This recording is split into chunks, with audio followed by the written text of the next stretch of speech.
Somewhere right now, an HR team is manually updating a spreadsheet that should have been automated years ago. If that's you, Shapes is here to put an end to that. Shapes is the workforce platform for the AI era. Agents handle the routine, and you handle the people. Find them at shapes.co. Welcome to I Hate It Here, the podcast for HR and people professionals, making the hardest job in the world just a little bit easier. I'm Hiba Youssef. People not using critical thinking skills or losing their ability to critically think. Yes. That's a conversation that's happening. Is that, what are the real impacts? What's causing that? Welcome back to your favorite podcast. I'm Hiba, your host and resident hater and HR leader, just trying to make it through the day without another fire. I'm coming back from a week of PTO, so I'm bound to walk into one fire or another this week. Today, I have a dope episode lined up for you. The topic on everyone's mind has been AI, and there have been convo after convo after convo about it. And if you've been online, it's kind of hard to avoid the topic of AI. It's coming at us from all different angles, from how it'll impact work, the ethics behind HR, a topic I actually covered earlier this season, how to handle employee stress about it, even the environmental impacts of AI. I cannot escape a day without hearing a headline about AI. So today's episode is going to dig into something a little interesting and maybe a different lens, the confidence versus competence on AI. Because the reality is they're not actually moving together. Some people are talking like they got this fully figured out, when they very much do not. And then there are people who have genuinely good instincts, real capabilities, who are kind of staying quiet because maybe they've decided they're not technical enough to have a seat at this giant AI table. And I think that's absolutely wrong. And I think today's guest would agree. So my guest today doesn't just have a theory about this gap, she has the receipts. Theresa is the founder of PeoplePower.ai, and she has built the AI Fluency Compass, the assessment that over 850 HR leaders have now taken. She has spent years getting HR people to stop waiting for IT to lead and to actually get their hands on the keyboard. And the data backs up exactly what I think she has been sensing in every conversation we've been having. This whole season about the HR evolution is about the HR evolution. And honestly, I think this might be one of the most important conversations we're going to have this season, because we as HR can't lead a workforce through a shift that we haven't been through ourselves, that we haven't been able to see through ourselves. So, Theresa, my God, that intro was so long and so worthy and so wordy. And so worthy. I'm so excited you're here. It. Welcome to the pod. I loved every second of it. I'm so happy to be here. Thank you so much for this, these moments of inspiration and conversation and having real dialogue about just the world that we live in and we work in. Exactly. I sent you the most psycho DM. Come on my pod in all caps. Yeah. No chill. Oh my God.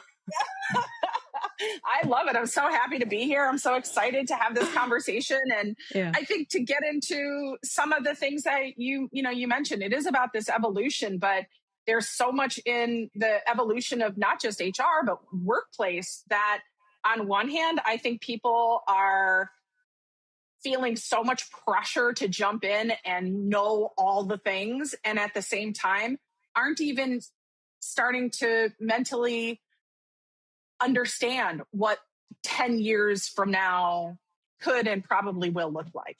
Yeah. And so it's so funny to be in HR in this space, and it's such an ideal time for us to continue to have these conversations. Every day feels like a mindfuck in HR. But before I take that any further, I've been asking every guest this season, because it's all about the evolution, what's something about how you work now that would have surprised you 5 years ago? Okay, when you shared this question as a starter, I had a few things that popped into mind. So I'm going to start with the first one, which is the things that, and I don't know if this is the direction, this is just my instinct, the things that I always felt were so important, like the way that I worked for 30 years of my career, are the things that now 5 years later, it's been almost 5 years that I've had my own business, that look completely different. Meaning I used to work under such pressure to have to know how to do all the things all the time, leaning into the unknown and confidently expressing that there's so much to learn, not even just in a new world of AI, but in the world of work itself. The things that really became my early learning on how things operate has really been questioned in the past 5 years for I mean, shit, this has been the most tumultuous, trauma producing years of my entire life and career. Same. In some ways, I'm so also appreciative. I'm very appreciative of the fact that like our generations have evolved to the point that we're fucking talking about shit. Like my mom's generation didn't talk about anything, much less like the conversations that we're having now. So I think that the biggest change is, allowing myself to the freedom to release some of the pressure that I used to thrive on or thought I was thriving on. Yeah, that pressure, I feel like it really hits different. The older I've gotten, the more I'm like, I do not need this pressure in my life. 1,000%. I just don't need it. I don't know if it's because I've just experienced like massive loss in my life or just as I've gotten more mature and older and more comfortable in my bones, but I'm just like, everything feels made up. Like I have to remind myself daily, like we're on a floating rock in space.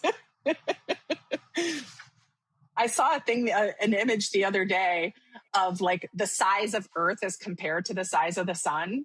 Yeah. And if you want to feel like you are literally a spot of nothingness on a stream of nothingness, on a rock of nothingness, like that's a visual that will create some real, how are we even here's, Yeah. But I also think as we get older that the woman, amazing, she's one of my besties. We have a podcast together, and Jen Fox, and she and I talk a lot about menopause and those kind of things. And I think there's a fact around the older we get, not only are we losing our, give a fucks, all depleted, but talking about it to me is, like I said, the big unlock, right? Like being able to have a fucking podcast that you say, I hate it here. I hate work. I hate that all the things that we have to do and that we tell ourselves we have to do. So yeah, no, I feel everyone who listens to this podcast hears me say it on a continual basis. I feel so much immense privilege that I get to share my thoughts with this world, because it's honestly how I've sorted through my emotions about all the things happening. Because genuinely every day since March of 2020 has felt like a mindfuck.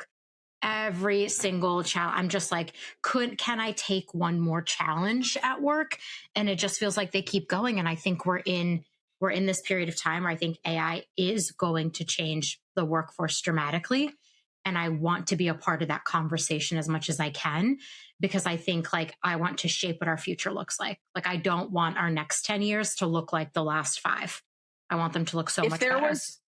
If there was one thing that you had to make change on by Friday this week, like shit's happening. Okay, Heba? Like what is one thing that you want to be part of this change? What would one thing be? My God, I'm interviewing you. What are you doing asking me hard questions? That's a really good one, though. If I could change, and 2 podcast hosts are interviewing each other. Oh, what a good question. If I could change one thing, I just like the way we do change management feels so fucked. Like, I just feel like some days people like don't know what's going on. They don't know the priorities. They don't know why things are changing. I wish I could like fix how we all communicate with each other, because it feels deeply broken sometimes. Like I'm managing a Slack, an email, in-person conversations. Sometimes people say things to my face that they won't say in writing. Nobody's being concise enough in writing. And I'm like, all of this could be fixed if all of you just said what you mean. Just tell me what you want from me. And I don't know if that's like a big enough thing, but I feel like we have broken how we communicate with one another. I don't know if it's the constant stream of social media. I don't know what it is. I just feel like we're not talking to each other in a way where we seek to understand things anymore, or that we have critical thought. Can I change that? Yes, is that a and thing to change? No, I like the yes. And, I want a yes and that. It's the irony of that is we have never in history had more channels, methods, tactics, ways to communicate.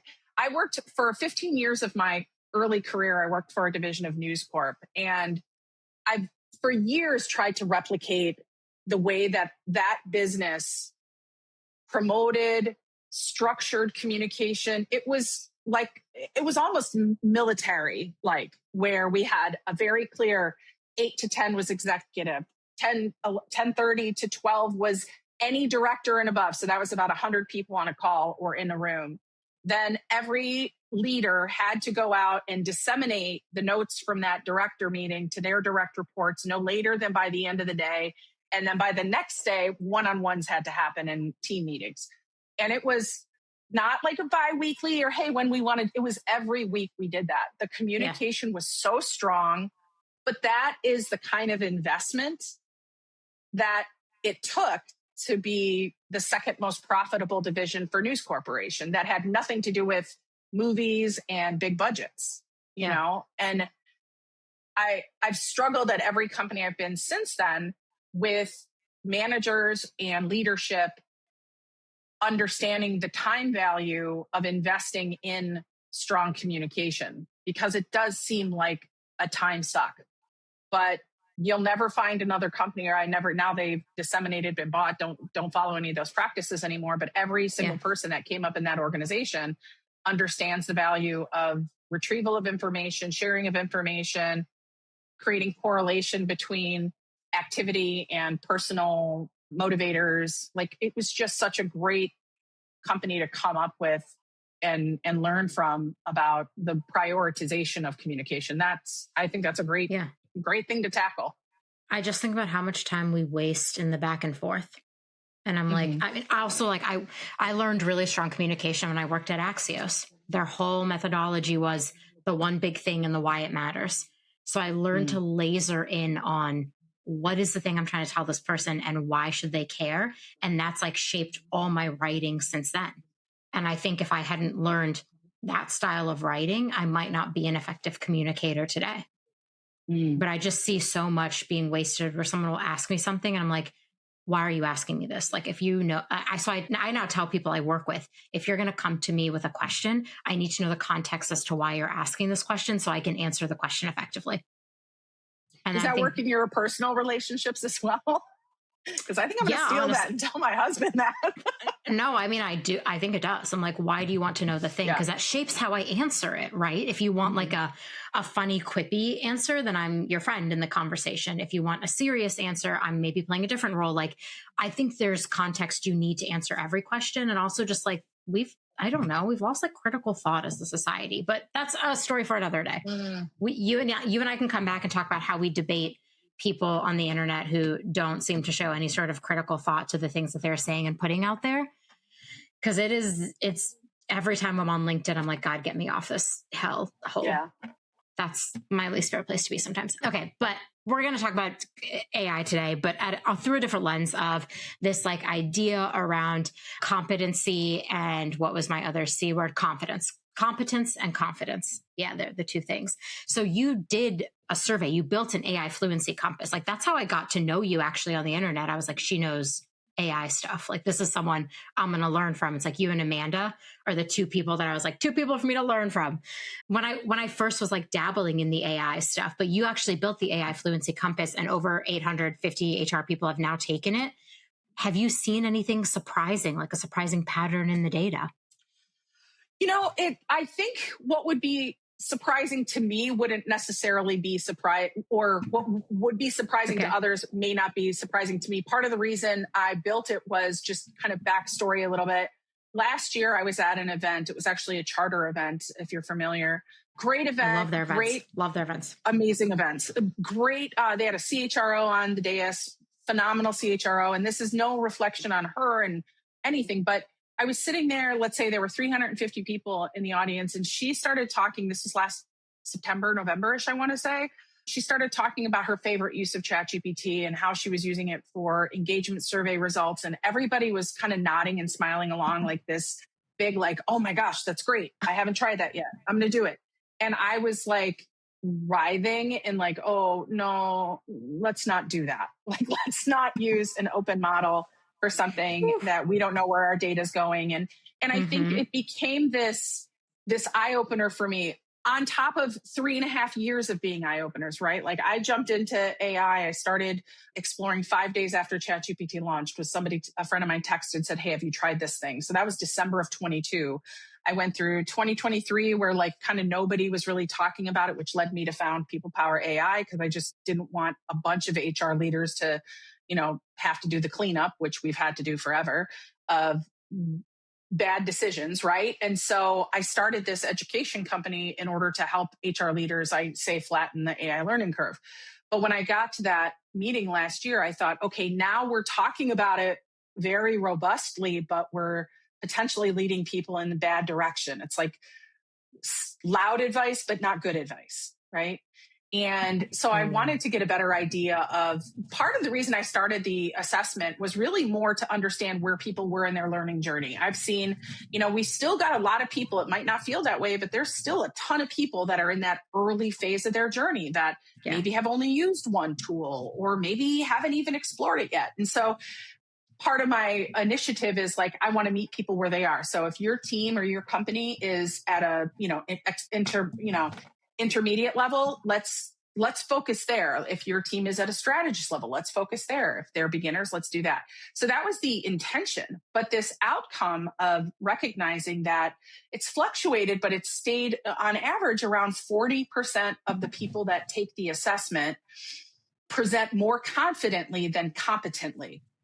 And so that's a bit of a scary number, right? Right now we've got about, if I want to like dig into some metrics really quick, about 25% of people that have taken, of the 870 people that have taken it now, about 25% are at the strategist level, still about 49 at the explorer level, still at the early phase. So, and that's, a representative sample from all over the country. I have every, company that I go into work with their team.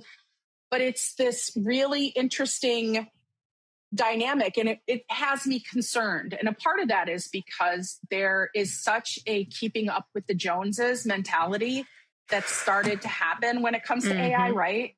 Yep. And it's getting more and more concerning as things become more and more autonomous, right? So lots of people talking about agents. And I did an article a few weeks ago on what is an agent and what does that word really mean. And the nomenclature and language is so confusing around AI. So that's, without droning on for another 15 minutes, that's really where my focus is. It's like, let's be honest about what we are excited about. Let's be honest and clear about what we still don't understand. And let's not support or encourage people trying it out when there are significant risks to doing so. Yeah. I think I was at that charter event, but we didn't meet.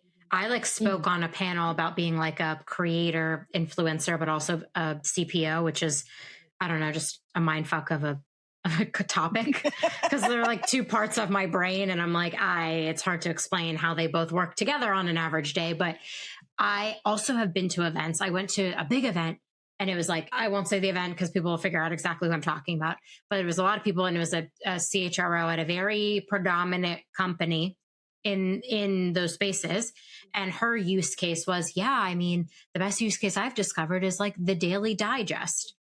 And I was like, the best use case you've discovered is the Daily Digest?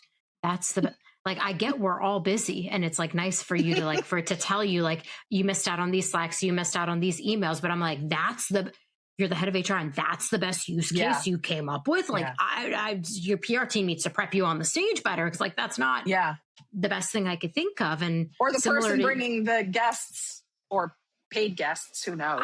I was just like, maybe something else. But then I'm the same way with you, where people are like, oh, I just put all my data in this. And I'm like, what are you doing? What are you doing? That's your data. That's proprietary information about employees and stuff that you do not want to be putting in a free public model. Yeah. So I feel the same way as you, is like, there was this beginning of AI focus where I feel like everyone was like, just use it. Just use it. And I was like, just use it, but guys, also use our brain and critical thinking. Yeah. And what reality are we putting proprietary, confidential information into any tool?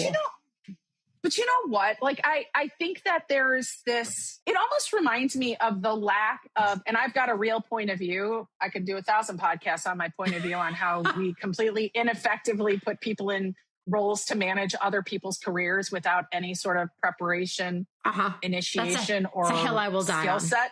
Yeah, for sure. But it reminds me of that, right? Hey, you're doing a great job. We want to support you, put you in a new position. We're going to have you manage these 5 people. And you're like, I don't really know how I manage myself. I just like grind every day until 9 p.m. and try to get everything done and put myself into breakdown mode. And now I'm going to oversee other people doing that. And AI has been kind of the same. The hype cycle from a media perspective, I love that you brought up a lot of different topics because there are things we should be talking about. Environmental impact, that's a conversation that we need to have, but we also need to have some perspective on it, right? Yeah. There's, people not using critical thinking skills or losing their ability to critically think. Yes. That's a conversation that's happening. Is that, what are the real impacts? What's causing that? And then this idea of, hey, I'm going to spend a shit ton of money to get my customer facing team and customers access to AI, but I'm not going to do anything for my internal team so that they either understand what they're supposed to be doing. So I don't really blame the employees who are just like, this is perfect framing for me to do. Like, I'm just trying to keep my head above water, I'm just trying to keep my job. And I hear this thing can do a lot of great stuff, but I don't really know how. That's one of the biggest things I hear when I'm out at workshops or doing keynotes or whatever. It's just like, gosh, this was so great because it gave me actually tangible things that I can do beyond prompting. Like prompting is a huge part. There's so much more we can be doing. And that's that critical, like, I'm not looking to, create more fake confidence. I'm looking to bring the level of competence up to confidence. And that's in all aspects. It's, hey, what role is HR? I feel like I'd be curious if you're seeing the same thing in the conversations you've had, that so much of AI learning is just centered on self. Like, how can I use it? How can team use it? Not like cultural impact to the organization. And that's really where I think the hill over the next few years is going to start to really see impact. Is like, how does this going to affect the way people work and want to work with new generations coming into the workplace? And I think it's going to look incredibly different. It's exciting, but you have to get ready. I mean, also it's like scary because it's changing every day. So I'm one of those people who's like, I'm playing how I've described how I think about work is I'm playing a chess game. When I'm moving these pieces, I'm trying to predict what my opponent, I hate saying opponent, but like what the other person is going to be doing. And then how my strategy is going to change depending on their actions. But when you're trying to do that with a technology that feels like it's changing every day, it can get so overwhelming that I have seen some HR leaders just be like, I can't opt into this because it's too much gameplay all day long. Yep. It's too much unknown. I was running I did a few workshops with this group. Great team. I used to work with one of their HR leaders many years ago at News Corp. They brought me in and I did a workshop. And at the end of the 4-hour workshop, I was talking with the CPO and he kind of said a sidebar to me and said, hey, just as a heads up, I'm going to be retiring. And I was like, amazing. Like, congrats to you. And he looks young. I'm like, well done, you. And he's like, yeah, I'm opting out. I just don't want, like, I've lived through a lot of change in my career of 30 years and I just I don't want to do it. And I was like, good on you. Like that's a decision that some people have to make. There are a lot of people that can't make that same decision. So how do we, with a platform like you have, with a platform like I have, how do we start to move the needle so that people can feel like they're doing not just something, but the right thing for themselves, for their teams, for their business? Yeah. And that looks different for each person. That's the other thing about like meeting people where they are. Like, it looks different for each person. And I think there's this thought that like, oh, executives all really get it. Like, they know how to use it. They're confident and competent. When you looked at your data, like, I was so curious to ask this, did you find that the competence gap is actually showing up in junior level people? Or is this actually a senior level people? Or does it not even matter? So it is interesting. I don't know if your theory is going to be on target. So I was looking at it this morning. And the highest level of, like, the most strategists, if you will, are in the senior positions of HR. Okay. That being said, though, I don't know if that's best case scenario. It is if you're talking about like, hey, I am a great facilitator of information, cascading it down to my team. And I don't know, the numbers aren't looking like that's necessarily what's happening. Our HR manager levels, our independent contributors are definitely scaling farther down the readiness scale, generally speaking. Like, an independent contributors are at, like, let's say if it's a scale of 100, they're at a 50. Our manager levels are at a 65, and our senior leaders, they're not at 100, they're at a 72. Like, so the scale isn't super broad, but again, taking that core number into account around, like, we've only got 25% out of a representative sample that even are thinking at a strategic level, meaning not just about self, not just about department, but organizational impact, cultural impact, ethical impact, those kind of things. And what's challenging about this time, as you said, it's changing every freaking day, right? So I'll go into a workshop tomorrow and say, okay, how many of you all have an AI policy? Still many. And by the way, after I left HR in-house, I don't generally use the term policy anymore. It's like one of my rebellious moments. I'm like, it's a directive. It's a guideline. It's not whatever it is. It's not a policy. Like, it's not a policy. I will say, I can't talk without bringing up COVID. COVID having any kind of policy was just a complete joke. And so I just stopped using it. But if you don't have some guidelines, roadmap for your organization, that's step one. But then even for those that raise their hand proudly, like, hey, I'm on top of it. I'm like, how many of you have addressed agentic AI in your policy? And it's like, every hand goes down. So it's this need to, like, okay, we've got it. Like, we haven't just learned to prompt and do some custom GPTs or some projects. We need to, like, continue to, okay, now how does this impact the larger circle and the larger circle and the larger circle? And what's interesting, so as a sidebar, I'm a professor at CUNY. I teach AI in business and HR management. And like, my students I've seen over the 5 semesters I've taught, they are picking it up fast, right? My first semester, I thought these undergrads were going to be like, blow me out of the water with what they knew. And I had spent a whole summer putting a curriculum together for them. By class 2, I was like, oh shit, I got to rewrite this whole thing. None of them had even tried anything. Like, they were not into ChatGPT. This was now early 24 and 23. Hadn't tried anything. By the next semester or 2 semesters beyond that, it was like, okay, now we got to start building our own apps. We got to start building agentic. We got to do workflows. We got to do, like, automations. And so they're picking it up so fast. These students are going to be entering the workforce. And it's really incumbent on our function and the people that are working today to think about what impact and how are those students who may not be entering the same kind of jobs that we did, what is their value proposition? Yeah. I don't think we can sit there and say, like, hey, sorry, Heba, but like, I don't think we can say, like, oh, there aren't going to be entry-level jobs. Like, those jobs are going to be different jobs. They have different skill sets. And like, we have to think differently in order to access the value. Let's be honest. Most HR tech was built for a world that doesn't exist anymore. Shapes was built for this one. It's the HRIS for the AI era, where AI agents run the routine work alongside your team the way all effective AI integrations are intended. You get a secure HR core.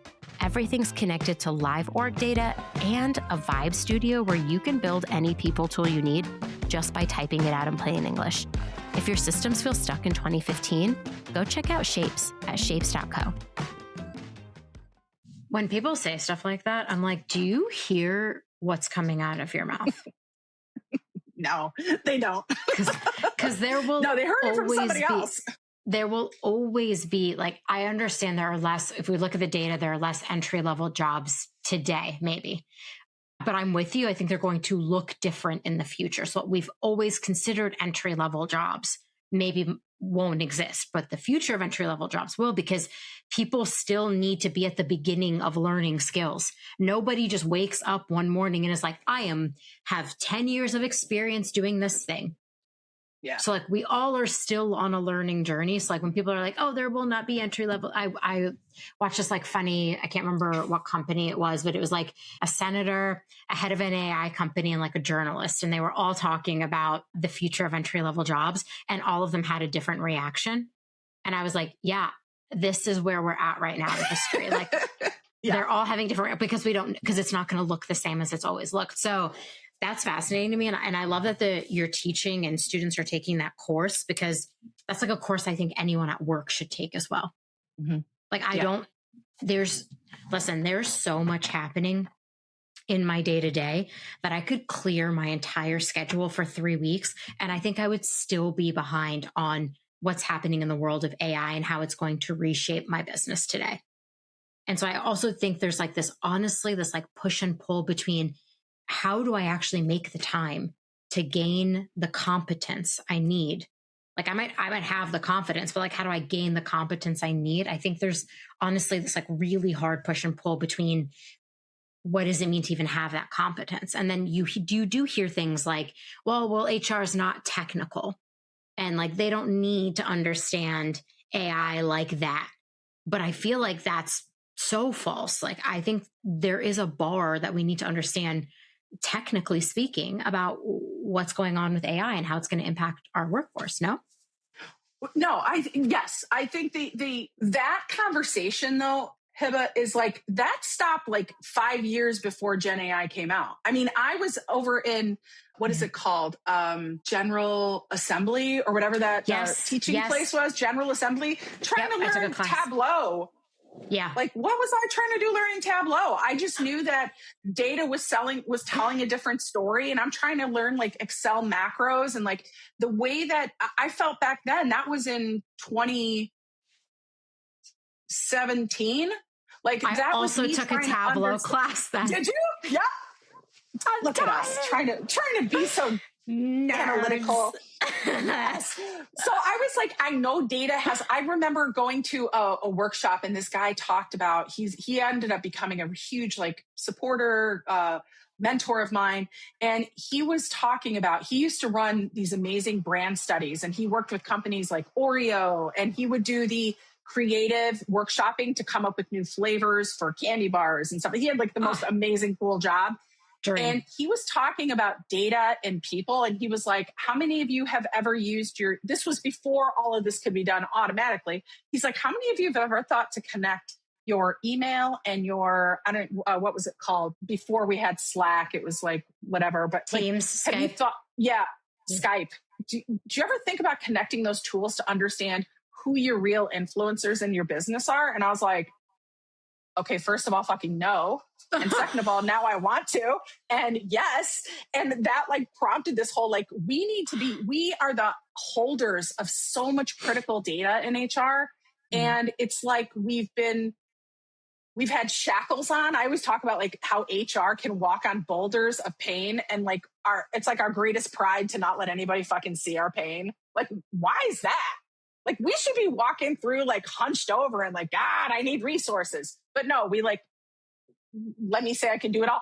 And that was a place where it's like, now with AI tools, we have the capacity to do some of those things that we're so outside of sort of our general education as business and professionals in our function. But to your point, it is important to understand the workflow of what's actually happening. You know, I think both on the risk side, but also on the risk side, like things aren't as straightforward as we might think. Like, just because you put something in an AI tool doesn't mean now tomorrow I need to be worried that all of my banking information is exposed. That's very different putting things into a prompt than it is giving it access to your systems. Yeah. Those are two very different, and a lot of people aren't seeing the difference there. Like, oh, well, if I give it access to my drive, then it's going to have the ability to go through and sort and give me summaries. And I'm like, yeah, and it's going to deplete or eliminate all the history that doesn't comply with what the unclear direction you've given it. And so there's this like challenge I find with just finding that balance. Like, I don't think anybody should be afraid to your point, like try things that are going to help elevate that level of competence. But I also think you've got to find some people that are trustworthy, that understand your world, that are going to help guide you, whether that's somebody like yourself who's like, hey, I'm going to bring in people to talk about this, whether it's somebody like me who's like, hey, I'm going to create scenarios where we're just hands-on keyboards together and just building something tactical, and finding those people who you feel like you can really, trust, that are not in it because they're getting compensated by some sponsor or, I'm so curious about this, like HR is not technical enough theory, because like I didn't start my career in HR. I thought I was going to be a product manager, and I was on a technical team where I worked with software engineers to build an actual product that I was like testing, QAing, writing user stories for them. So like I've always been curious about how things are made. Like my mom would tell you the question I asked the most growing up was like, why? Like she'd be like, you have to do this. I'd be like, why this thing? Why is it like that? Like, right. So I struggle here a lot because like my natural instinct is to figure out how things are made, to understand the technical pieces of it. I like can tell you what an API is. I understand the idea of tokens. Like I know those things just because I'm being curious about them. So this part of HR, I really struggle. I don't identify with HR leaders in that sense. And my way of dealing with it when I'm talking about it is like, we all have to stay so curious. Like we cannot forget, like you're right, we shoulder so much pain, and we don't tell a lot of people that we're shouldering all this work, but also like we have to, because we have to explain to them, like we might not have time to explore these things. We might not have time to be the forefront expert on how this is going to impact our business because we're doing so much. And I want people to better explain that pain so then they have the time to think curiously about the problems we're solving, and then actually have time to, I don't know, digest anything. I'm running from like meeting to meeting. I'm scheduling my pee breaks. Okay. Yeah. I'm scheduling when to use the bathroom. Like that's not a good workflow for like being the leader of this change. And I think like HR has to be the leader of this change in organizations. Yeah. We have to be the person. Like we intimately know the people. We also intimately know the business. This like question of, are we technical enough, is like, we just need to be able to understand the impacts of this technology on our people and on our business. And then we can lead us to the horizon. Yeah. I definitely have sensed a shift in the, like, I used to say that part of the challenge of HR leaders in adopting AI is these two voices we have on our shoulder. One is ego and one is legal. Like we sit with legal just always fucking in our ear, right? Like, don't risk. It's why would you be doing that? That's like somebody else's job. Like we've got enough on our, like, and then our ego, which is like, why would I be the one to say in a meeting, guys, how come we haven't fucking done whatever? How come we're not dedicating X dollars in the budget this year to help upskill our team? We're going to lose talent. You're going to lose your people because we're not investing the dollars. And this is well before AI. This is investing the dollars in management training, investing the dollars in project management, investing the dollars in whatever. Like, everything. But I don't know that anymore. It's such a hardcore, like, I'm afraid I'm not technical enough, because I also think the language out there has become like, well, you don't have to be technical. But I like what you're saying as far as like, it's somewhere in the middle. You need to understand what happens when data is tokenized and when it moves into the algorithm, what happens within that algorithm, how it gets spit out as tokens back into terms, and how that's happening so rip fast. You need to understand at a very simple level. The first thing I do, I'm going to give it away. Nobody's going to hire me anymore. But the very first thing I do in every like hands-on workshop is like, how many of you have gone to all the tools you use and just looked at your settings? Just looked at your settings, and nobody does it. That's now, wild. People who attended my sessions are the ones who are like raising their hand. Yes, of course I have. And I'm like, on all of them? And they're like, well, no, I did it on chat. And you're like, and what did you do with that? Like, how do we, like, I think it's going into the area of letting this feeling that it's like a tsunami wave of action coming at us that we have no control over, as opposed to us saying like, okay, I need to understand enough technically so that I understand what's happening when the data is going in. And if you're very curious, there's a person who wrote a book about it. It's called PeoplePower.ai. That person is me. Read my book, read the book I wrote about it, which is really a like playbook technical guide for HR leaders. just to like understand not just the technical, but there is some technical in there. So you can speak fluently. And I think it's funny that you mentioned that you didn't come from a traditional HR background. I didn't either. I came from, my initial role was marketing and creative. Cool. And then I went into L&D and organizational training. Also went to L&D. Yeah. So it makes me wonder, like, which is also funny as a teacher of HR management, the first semester, I was like, look at all these young students who want to be in HR. I was like, how cute is that? And then I was like, oh shit, no, it's just an elective. People, I'll get like 2 students a semester who are like, you really changed me and now I'm exploring it. And I'm like, well, I'm doing my part. Yeah. But I think this helping somebody, but I don't know, this just sort of like wave of we do know more about every function within a business than any other department. Yep. And so to be able to stand in a meeting or sit in a meeting with your leadership team together and be the one to bring up the questions. I don't think, to alleviate the concern, we don't have to have all the answers. In the same way that I say to teams that are looking at new tools, like you can't just go and plop 10 new tools that you want on your tech team's desk and say, hey, get me these. Like they're going to say no. And so number one, don't view it as a request, view it as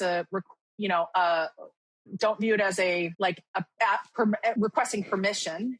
Yeah. View it as a request for action based on research and knowledge, and where you can say to that team, hey, this is something of value. But I don't think we're at a space anymore where people are really shying away, or I think it's more just the depth of true knowledge and understanding the depth of what these tools can do has just not caught up with the pressure to say, I use AI. I know AI.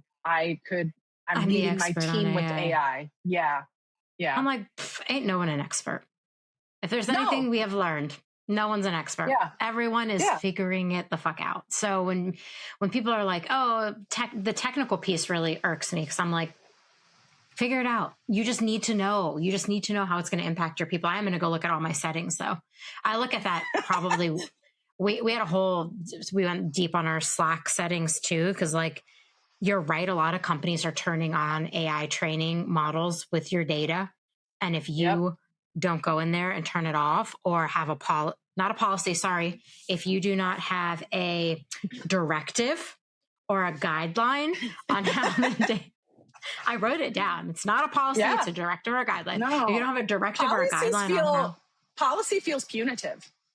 Yeah. Policies honestly make me feel like corporate police, and I don't like feeling like the corporate police. I hate that. But then again, maybe that's because we didn't come from the corporate policing world. Yes. You were like, hey, I'm a product queen. And I'm like, yeah, I'm a marketing queen. Like, who knew? I do often say people are my product. That's probably a creepy thing to say, actually. Maybe I'll edit that out. Okay. Getting us back on topic. I have a few questions about the difference between confidence that's earned and confidence that performs.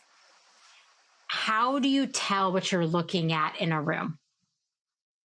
Is there a way to tell who's actually truly confident and has earned it, or people who are just faking it till they make it?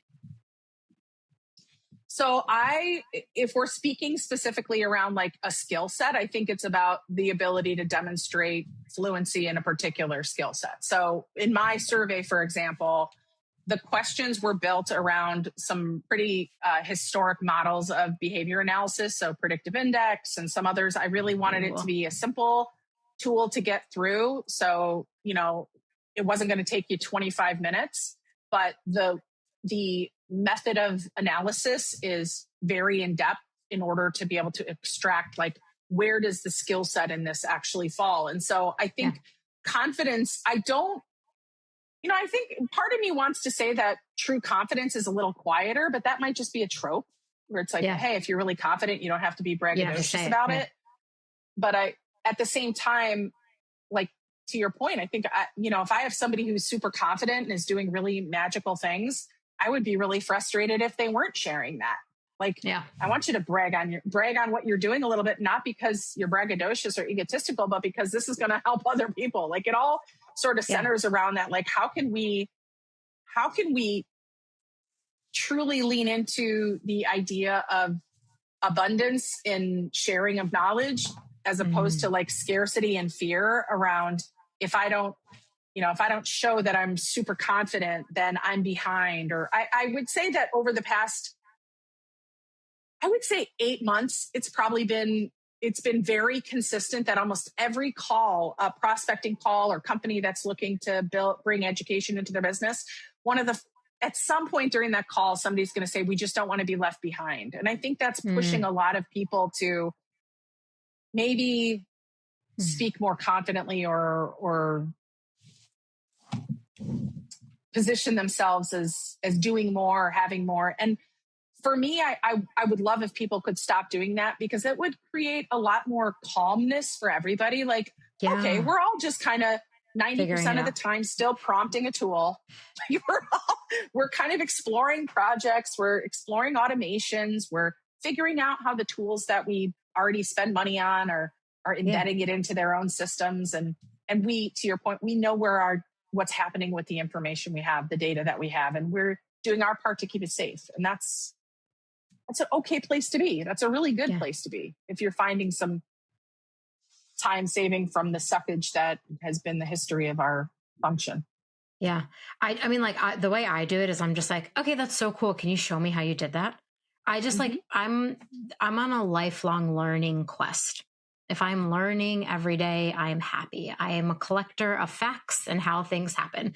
So like I even did something with my community safe space where I did like a live build. I was like, y'all are just going to watch me build something.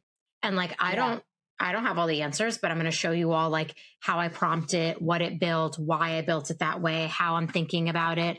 I was like, I'll even show you all me going to AI and being like, I don't know how to do this. Give me ideas on how to think about it. Like, I think like I learn best by watching people do things. So like my goal to help HR leaders is like, I'm just going to show you all too. I don't have all the answers. If anyone is claiming they have all the answers on this internet in 2026, they're lying. Nobody's got all the answers. We are all still figuring it out. The models are changing every day. Like we're learning new things. We're understanding the impacts of all of this on ethics, the environment, et cetera. So it's like, I just want people to understand that if someone is super confident, like I don't want it to instill fear, or like that people are feeling left behind. I want them to remember, like we're all on this journey together.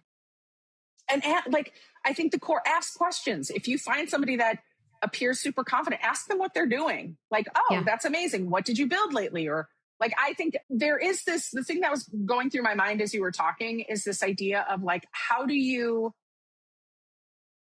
were you ever the type of leader that felt the pressure felt that pressure of, I should know this and I don't feel super confident in it? Yeah, all the time. Yeah. What do you mean? I don't have the answer to everything. No. Sorry. That's shocking. I know you. Sorry. No, that's what I meant though. That's like, but like that was a driving pressure for me coming up. And I don't think we talk about that. We don't talk about like, I wanted to be promoted. I wanted to be a director. I wanted to be a vice president. I wanted to get the title. And now I'm there and I'm fucking still making figuring it up out as I go along. Yeah. Yeah. I was like, my life is going to be great when I got that C-suite title. I got the C-suite title. I was like, wait a minute, what the fuck? Like, that's why so many HR leaders, I talk to HR leaders, they're like, yeah, if I go back in-house, I'm going to do like a director role. Yeah, it is. Let the youngins come up and like do the big role. It's just, it's so much. Way more white hairs than I ever thought I would have at my age, but here I am. Oh my God, they're all hidden. Started. They're all hidden. Don't worry. My hair lady likes to remind me that I have a lot of them. They're all in here.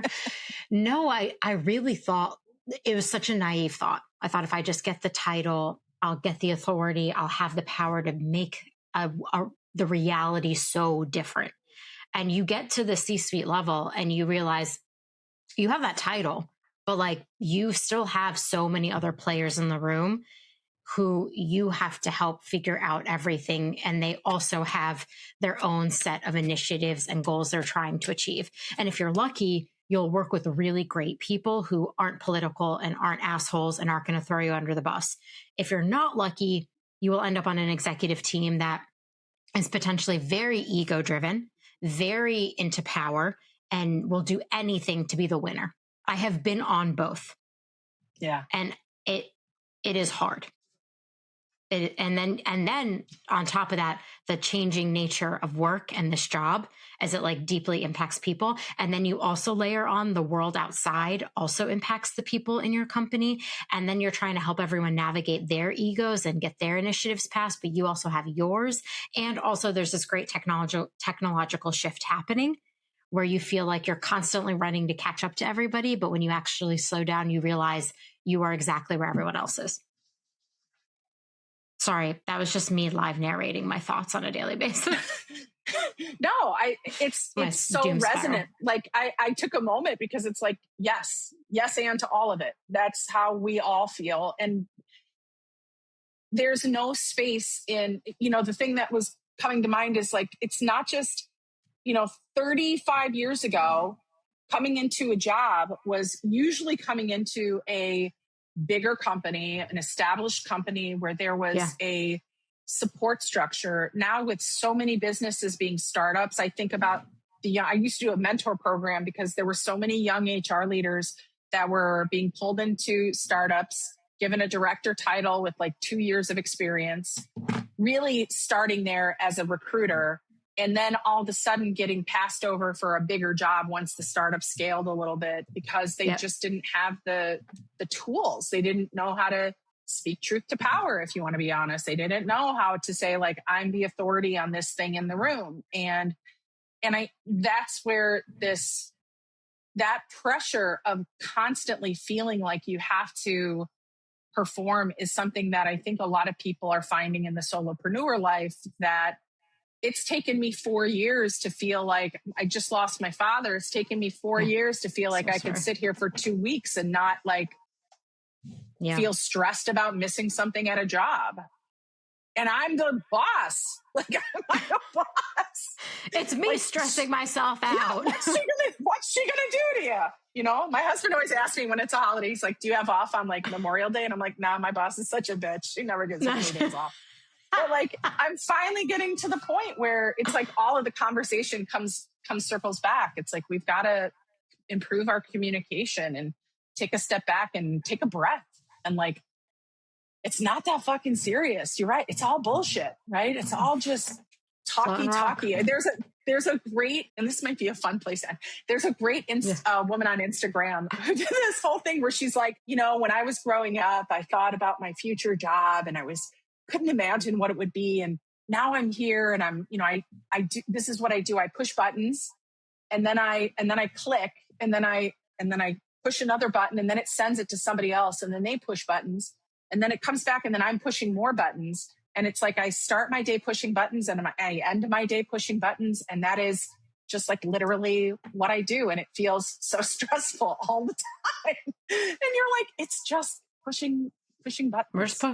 I tell everyone, we're not curing cancer. You all chill out. Chill out. We are not saving lives. There is nobody on our operating table right now. This is not life or death. I need you to take a beat. If that is the advice I could go back and give myself, I just learn to take more beats. Like we're all fucking figuring it out. Okay. I have to end on one question. What is one thing HR should stop doing tomorrow? And maybe one thing they should start doing when it comes to AI. One thing they should start, one thing they should stop. We love the start, stop, continue model where I am. I think we need to stop feeling like we have to, and maybe this is just me, we need to stop feeling like we have to be involved in every meeting, involved in all the things. Like at the end of the day, there are some priorities we need to be a part of, but we often in HR take on much more that managers should be handling directly. And that's a really hard thing. We want to know all the stories, all the situations. We're always waiting for the next investigation that we have to document. But I think there's maybe stop feeling like we have to have our fingers in all. I don't know. And then as far as start doing with AI, here's my advice. I have a list on my website. You could literally go to, there's Stacked, which Jessica Schobert, she does a great job, but Futurepedia is another great website that just has different AI tools. It's like the Wikipedia of AI tools. Cool. And if it were me and I were, wanting to learn more on what I should start doing with AI, is I would have my whole team. If it's 2 people, if it's 15 people, if it's 30 people, I'd say once a week, here's a site, go research, spend 10 minutes a week just looking up different tools or trying something in a tool that you haven't tried yet. And that's it. Like, that's the start of just building competence around functionality and resource that's available. Yeah. And all of a sudden you start to open your mind up and about builds that curiosity around why would it do this? What happens with that? Exactly. I think it's growing that in a way that I don't necessarily think we have to charge into the executive suite and say, I'm going to run this show. But I think charging in softly and asking some critical questions would put us in a position to be a lot more credible around the conversation. And I think that's where there's a lack. I love that. I'm going to actually go do that. I'm going to link it in the show notes too, so people can click the show notes and click through this Futurepedia thing, because that'd be very cool. Spend my 10 minutes during the day. And now it's time for my favorite bit of the episode. For people who want to get in touch with you, how can they reach out to you? Sure. I love people reaching out. I have a few different ways. I am always on LinkedIn. So you can find me at Theresa Fesinstine on LinkedIn. You could type in PeoplePower.ai. That's my website. And I have a few different podcasts I do. I'm getting ready to actually do a companion podcast with updated information from my book, PeoplePowered.ai. And I have a little community that I started along with the assessment. If anybody's interested in taking the assessment, it's a very simple web address. It's just assessment.peoplepower.ai. And you can find out your own real competency and literacy around AI. And it will also provide you with a few steps on where you can take your journey from where you are, not just a generic space and time. I love that. Oh my God. Thank you so much for being here and spending an hour with me gabbing about AI while I have an existential crisis on this microphone, as everybody who has to listen to this podcast hears me have at least once a week, about where we are and this incredible job we're doing. And you've given me a lot of food for thought as I think about how do I increase my competence and my confidence at the same time and not have such a gap. Because I think there's always space to keep learning. Also, I'm going to stop calling them policies and I'm going to start calling them directives. I like that. Take it. Thank you for having me. Heba, you're the best. And I look forward to doing this again sometime. Can't wait. Thanks for tuning in. Keep up with all the latest HR resources by subscribing on Apple, Spotify, Google, or wherever you listen. And if you love I Hate It Here, tell an HR friend. I'll see you next time.